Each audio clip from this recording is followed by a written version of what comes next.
Hey, how's everyone doing tonight? Coming at you live from a lovely stretch of sand prairie. I'm going to be talking really fast because it's going to seem like I don't want to be out here because there's a lot of mosquitoes and they're driving me up the fucking wall and I just don't want to have to deal with that tonight. But I really do want to be out here and I really want to talk plants because this is a great place. There's a lot of nice stuff happening out here, like this gentleman. This is the lovely Asclepias tuberosa, the butterfly milkweed. Note the orange flowers with the prominent hoods and horns. Very nice. This one's covered with oleander aphids, Aphis nerii, I think. I don't think those are native, but I hope some lacewings and ladybugs are eating them. Got to talk fast because otherwise the mosquitoes hit, and then I get distracted. But what I wanted to do is I wanted to talk grass. Let's talk grass. This is Panicum virgatum, the North American switchgrass. It's a lovely species that you commonly get in the sand prairies. You see, and I wanted to talk grass because I find grasses to be just a very underappreciated group of plants, you know? I myself was not a grass fan. Ooh, look at that. That's nice. What do we got here but Monarda punctata, the spotted bee balm in the mint family, Lamiaceae. Very nice. And right here, of course, a recurring member. Do you guys remember Euphorbia correlata? Huh? You remember it? Well, you should, because it was in one of the videos, and you guys watch them all the time, right? Yeah, Anyway, what else do we got? We got a Baptisia right here of some variety. Not sure what the species is on that, because I don't have flowers. I think we've got Solidago speciosa, and this stunner, one of the prairie gay feathers. This is looking like the rough gay feather, Liatris aspera. Got a little spider egg sac on that one, on the bracts. Check out the bracts. Always look at the bracts with an aster. Don't send anyone pictures of an aster flower head without bracts, because if you do that, it's just cruel. Oh yeah, look at all that Liatris. That's pretty nice. That might be early goldenrod, actually. Solidago junkia, now that I think about it a bit more thoroughly. But as I was saying, the bugs mess with my head, man. They make it hard to think clearly out here. And I have enough problems with thinking clearly. But I'm going to try to stay focused and on point, and we're going to talk grasses. There's a lot of milkweed action out here as well, so we're probably going to talk milkweeds as well. Oh yeah, it's going to be a fun time, I hope. Alright, nice. So we can bang out a couple plants real quick all at once. This right here, this is Elymus virginicus, the Virginia wild rye. It's a really nice native grass. And what we've got going off right next to it, this is a non-native shitweed. This is a Setaria, one of the foxtail grasses. It might look a little bit like an Elymus at first glance, but look closer. Those don't look anything alike, do they? People avoid the grasses because they think it's going to be too hard because some of them look like some other grasses, I guess. But like once you really get into the weeds with them, it's not that bad.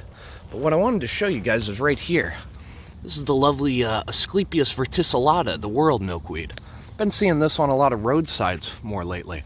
And as you can see, this one's developing the nice seed capsule that will eventually spill forward with seed, which is nice. There's a little milkweed bug doing his thing on there. Probably getting some nice latex-rich sap out of these plants. More oleander aphids here too. That's annoying. Anyway, moving on to ooh, look at that little Opuntia action. Ooh, that's good stuff. What else is there to point at? Right there. This is Coreopsis lanceolata, I believe. The lance-leaved thickseed. It's got a beautiful orange flower on that. And you're going to note, you're going to turn it around, and there's going to be a stink bug on it, and that's a diagnostic factor. Just kidding about the stink bug, but it will have 8 bracts. 8 bracts. 8 bracts in the Coreopsis. Remember that. How many bracts does a Coreopsis have? It's 8. Look at these big capsules. Oh, obviously a milkweed. Probably Asclepias syriaca, I'd guess. But, oh, hey. Did you guys see that wasp? Oh, look at you. That's a megarissa. This is a species of ichneumon wasp. These things made Charles Darwin doubt the existence of God. They're so badass. Oh, wow. Very cool. She's got her ovipositor out. She's looking for something to stab with it. Wow. What a cool bug. Don't you guys love cool bugs? I know I do. Oh, and I of course don't want to leave this guy out of my video about sand prairies because he lights them up in the late season. This is the western sunflower, Helianthus occidentalis. Note the characteristic, they're very stringy, the bracts on this genus of asters. They've also got opposite leaves, similar to the Coreopses. Comes out of a basal rosette, flowers on a nice stalk. Very, very pretty. Look at that landscape. God, it's so good to be outside, even if the mosquitoes are literally all over me. Oh God, I gotta go find more stuff. Hey, you guys remember that weedy little ambrosia from like 2 videos ago? Well, this is what he looks like all grown up. This is Artemisia campestris, also known as the field ambrosia. And who we've got going off right here is a lovely member of the genus Lespedeza, the bush clovers. I think this is probably Lespedeza capitata because these leaves don't really look very cuneata to me. But, oh yeah. Nice pea action going on out here in the sand prairie. Got Euphorbia correlata again, Monarda punctata. Got a lot of good stuff happening. A lot of grass diversity as well. We've got a lot of the panicum happening. Oh, developing fruits on the prickly pear, nice. Got a lot of the Panicum virgatum happening. Out in this sand prairie, you also get a lot of the Schizachyrium scoparium, the little blue stem, the Elymus virginicus, the Canada wild rye. In some of the wetter areas that we get to, I think I might see big blue stem probably, Andropogon gerardii, but we can talk about that more later. What you want to focus on is just like the variety of textures and shapes of the leaves, basically. Because the grasses, in a lot of situations ecologically, they act as a keystone species. It's the grasses that are really what's holding the ecosystem together. And they're not the most glamorous plants, you know. They got kind of boring flowers, I guess. If you're a frickin' nerd and you can't appreciate, like, an absolute powerhouse family. There's a little blue stem right there, Schizachyrium scoparium. Look at how blue he is. Oh, it's obvious. Oh, it's also obvious in the sand prairie. Oh, God. Nice. Alright, here's a badass grass that I'm like 90% sure that I misidentified in a previous video. This is the sand drop seed. I forget it's the Latin for it, but I'll look it up later. It's sand drop seed.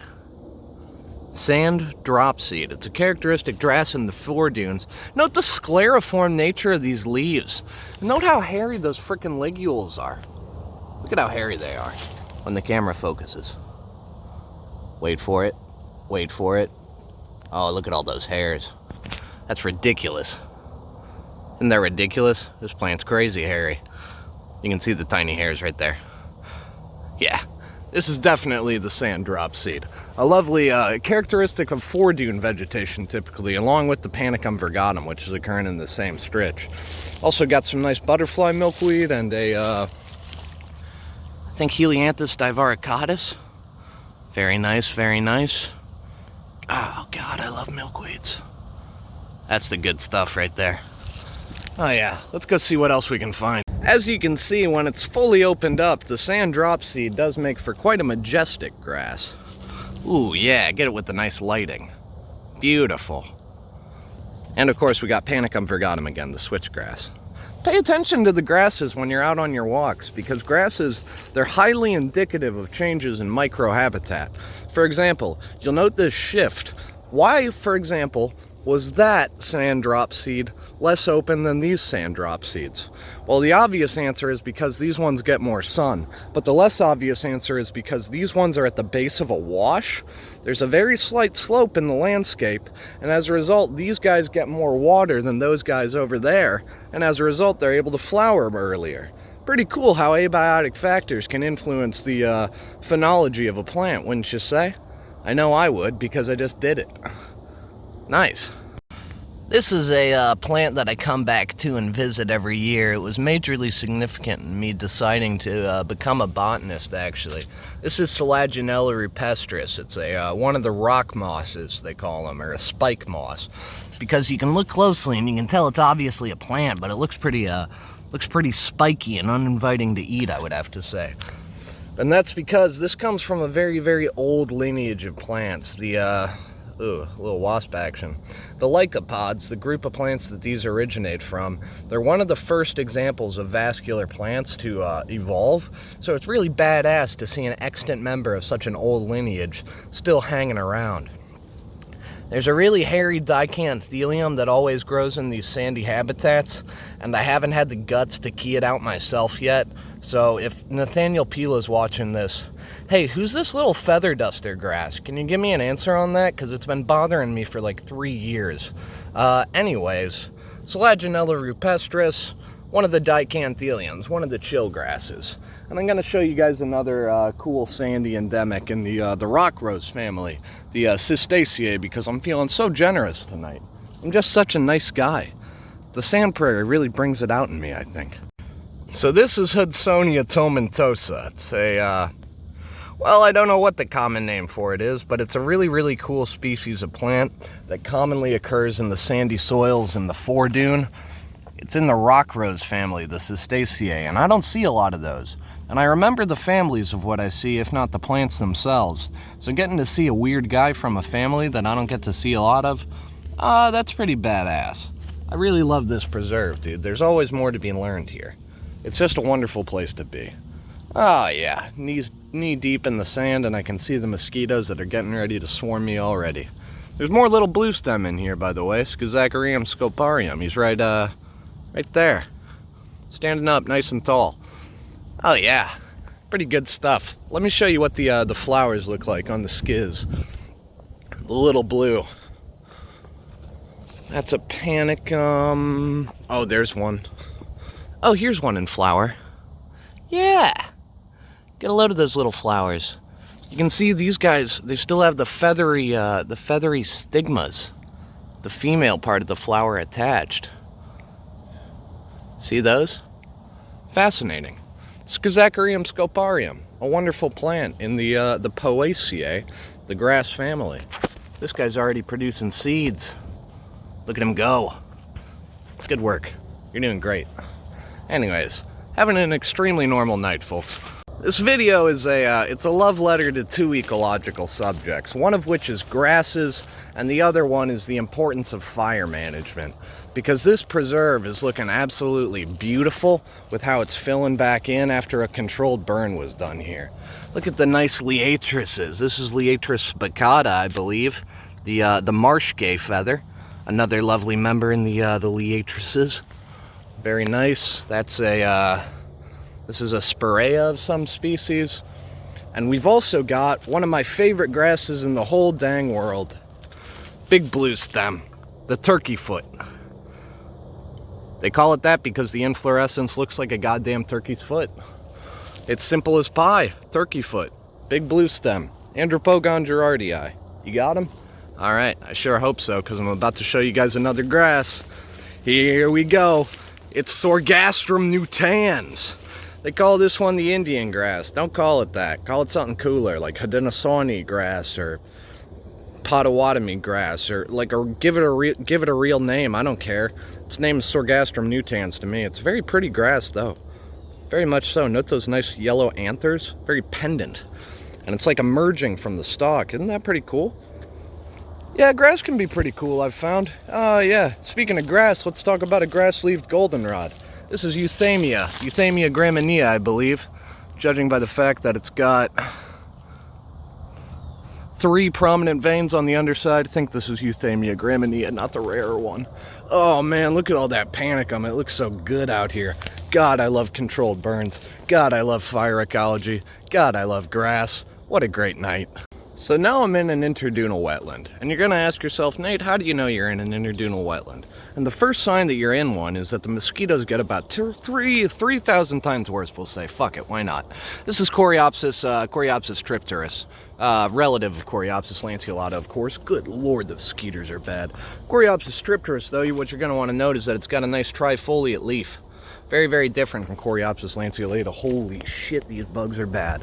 What we've got right here, this is Dolingeria umbellata. That's a lovely member of the asters. They split it off from the rest of the aster genus when they erected the Symphyotrichums to make the New World asters. I'm going to try to brave the mosquitoes and point at the Spiraea now because I showed you what it looked like in seed. But you should really see what it looks like in flower to fully experience it. Ah, spiderweb. Okay. So this is Spiraea tomentosa, the pink hardhack bush. As you can see, it's a lovely member of the rose family, judging by the 5-petaled flowers, if you look closely while I'm holding the camera still. Oh yeah, that's nice. Good stuff in these wetlands. But, who else did I want to talk about? Oh, the bone sets. The bone sets. I can't forget about the Eutrochiums. The Eutrochiae, the subfamily, rather. Got a lot of the Sassafras albetum filling in. That sure is nice to help me at least attempt to beat the bugs. We got Scirpus cyperinus in the wetland, Euthymia graminea again, and we got this lovely gentleman. This is Eupatorium altissimum. That's the tall bone set. Nice bombus pollination, nice. And we've got right here is Eupatorium perfoliatum. This is true bone set, because there's false bone sets too. Oh, that's an agrostis. Oh, nice. I don't know the species, but it's an agrostis. You gotta trust me when it comes to the grasses, because I'm just gonna spout them off and you're gonna be like, how do you tell that grass from the other grass? And I'm gonna say they look different, and you're gonna disagree, and then we're gonna argue. There's a beehive underneath this tree, so I'm gonna move kind of quick now. Alright, managed to skirt it. Nice. Well, I can't show you the plant that I wanted to show you, but I can show you something else which is really cool. And that's this guy. This is the other species of Euthymia. But this is evidence to me that the people that manage this preserve really know what the hell they're doing, and they're using fire to make sure that this preserve is maintained in a balance. Because, you know, fire is something that we tend to be very frightened of as people, but that's typically just because we don't really understand it fully. Get a load of those nice Euthymia flowers, aren't they nice? But anyway, fire is good and it's natural. Fire is something that the indigenous people set in their prairies for a reason. It's because fires regenerate the soil. They put nutrients back into the ground. And the simple fact of the matter is that in a time when climate change is becoming an increasingly pressing problem, we're going to need to get a lot more comfortable with fire in this goddamn country, because the whole thing's basically a kindling box waiting to go up in smoke. Which is a really nice note to close on, isn't it? Look at that Euthymia. Look at that bone set. Remember that from the video. Don't remember my angry, pessimistic attitude. Remember the plants, because that's what's really, really important. And remember that you should probably wear bug spray when you go on hikes. Oh, God. What a lovely night, though. Oh, yeah. Have a good one, folks.